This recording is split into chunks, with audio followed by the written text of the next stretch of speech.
ঢাকা ময়মনসিংহ মহাসড়ক যেন এক মৃত্যু ফাঁদ। ছোট বড় দুর্ঘটনা প্রায় প্রতিদিনের। ঢাকা ময়মনসিংহ মহাসড়কের ভালুকা অংশ থেকে যুক্ত হচ্ছেন আমাদের প্রতিনিধি আসাদুজ্জামান সুমন। সুমন, কি অবস্থা আসলে ময়মনসিংহের যে এলাকাটার কথা আমরা বলছি, সে এলাকায় প্রতিদিনের দুর্ঘটনার চিত্র কেমন এবং প্রশাসনের যারা আছেন তারা কি বলছেন?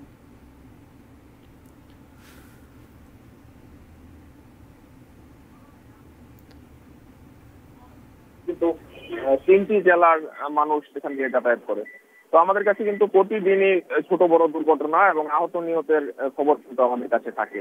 যারা ভুক্তভোগী রয়েছেন তারা কিন্তু দায়ী করছেন যে আসলে এই মহাসড়ক দিয়ে যে অনিয়ন্ত্রিত যে পরিবহনগুলো রয়েছে, যেমন থ্রি হুইলার গুলো রয়েছে, অটো, টেম্পো, সিএনজি, নসিমন পরিবহন সহ যে অবৈধ যানগুলো রয়েছে, সেগুলো কিন্তু এই মহাসড়ক দিয়ে হরহামেশাই চলছে।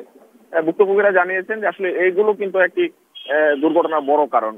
আর বেপরোয়া যে যানবাহনগুলো রয়েছে সেগুলোর বিষয়েও কিন্তু প্রশাসন উদাসীন আমরা দেখেছি।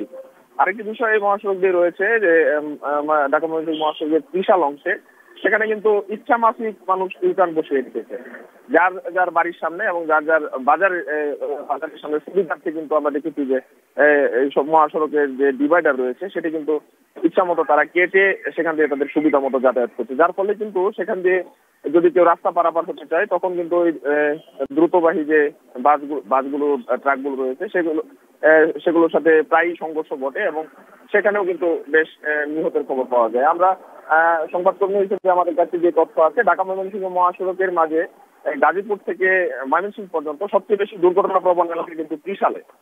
ত্রিশালে যারা স্থানীয় লোকজন রয়েছে তাদের সাথে আমাদের কথা হয়েছে, তারা কিন্তু এই ইউটার্নকেই দায়ী করছে যে ইচ্ছামাফিক ইউটার্ন বসানো। তো সাধারণ মানুষ দাবি সুমন, করেছে। ধন্যবাদ আপনাকে।